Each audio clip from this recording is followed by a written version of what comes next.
Hi guys, it's Lunar. Welcome back to another daily console mod video for Skyrim Special Edition on PlayStation 4 and Xbox One. Today is mod episode 189, so if you haven't done so yet, check out the other 188 episodes before watching this one. If you have already, then let's jump into our first mod.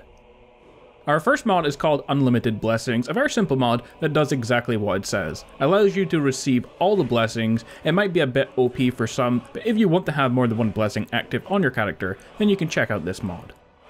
Our next mod is called Crude Iron Expansion Weapons. This mod simply adds more iron weapons to the game. They've been added to the forge for you to craft, and they have been added to the level list as well, so you can find them on your travels around Skyrim. For stats and everything else, they are identical to iron weapons. They've simply been added to the game to give you a wider choice of iron gear to use in the game, so it adds more variety for you. So a nice weapon mod. We like to see other similar style mods for all the other weapon types as well. Our next mod of the day is called Abyss Portals, and this mod started off as a way to connect different parts of Skyrim and Solstheim together using portals, but added in a bit more than that. For features, this mod adds the following stuff.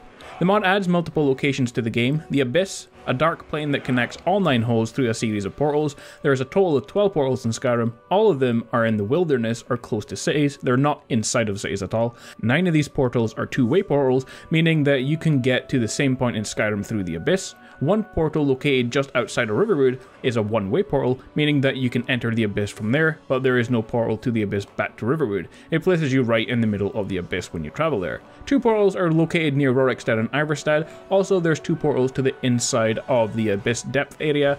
The cave here has 4 portals. One is for Rorikstead, one for Ivarstead, and the other 2 take you to Solstheim in 2 different locations.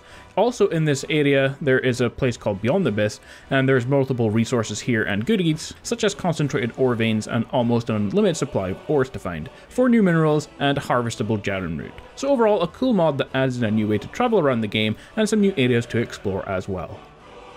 Our next mod of the day is called Witch of the Wild, and this adds into the game the Witch's Armor. Now this comes in 3 different versions. First, craft the Voodoo Doll under the Miscellaneous category, then you can craft either the clothing version under the Miscellaneous category, which adds the Witch's corset, boots and gloves in 3 different colours, black, red and blue. They have no armor rating as their clothing, but you can also craft armor versions of all this stuff.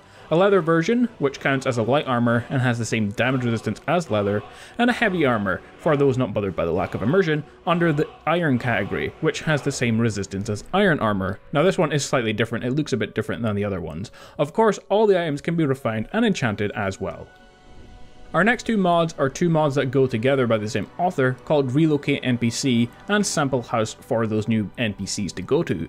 So basically what the Relocate NPC mod does is it gives you a way to move NPCs in the game, for example into your house.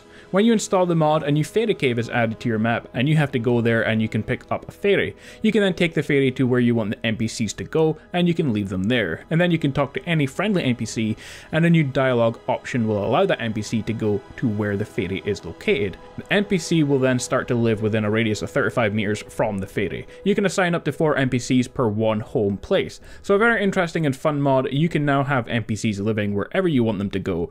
And this mod also adds a new home for you to test the mod out with, I guess. You can now check how Relocate NPC works, and the mod house is compatible with Hearthfire multiple adoptions as well if you want to check that out. The location of the house is near the Elder Blood Peak. Go north of Drilla's Cottage to find it. There are 4 beds for children inside, 4 unknown beds for followers or other NPCs or children, cooking pot, oven, arcane enchanter and alchemy lab, smelter, anvil, tanning rack, grindstone and workbench, a smelter chest near the exterior main door. It's connected to the chest near the smelter in the basement, 1 bookshelf and some containers, weapon plaques and racks, 2 mannequins, 2 planters, and basically just a regular home so you could test out the mod. So 2 very cool mods worth downloading, especially the one that relocates NPCs. You can have pretty much any friendly NPC living with you now in the game. Our final mod of the day is a new weapon. This mod adds the distinctive sword wielded by the chief of the Nazgul, the Witch King of Agmar, as seen in the Lord of the Rings movies. The ancient sword can be found in Valthum, tucked away in an open sarcophagus atop of a Draugr's corpse that you can see in the video. The mod comes with a custom mesh and texture. The sword has its own enchantment, which drains health and stamina from your opponent, slowing them and damaging their armor as well. If you want your own enchantment on it, well, if you have the sword, you can make a brand new one at the forge, which requires the advanced armor perks and the sword in your inventory in order to craft it. And you can also make another one if you want to dual wield, since it's only a one-handed sword. So an awesome sword mod, definitely one worth downloading. You can use it on its own as just a regular sword, or you can download some other Witch King armor mods, for example, to go with it, which would be pretty cool. So definitely check out this one. Well, that pretty much covers all the stuff from today's mod video. Some interesting mods there, some cool PS4 mods as well, which is always nice. If you found today's video useful, a like and comment is very much appreciated. And if you're new to the channel, be sure to hit subscribe to see a lot more Skyrim content. I have hundreds of similar videos to check out on my channel. If you haven't done so yet, turn on notifications as well to see videos as soon as they come out. But for now, you guys take care and have an awesome day.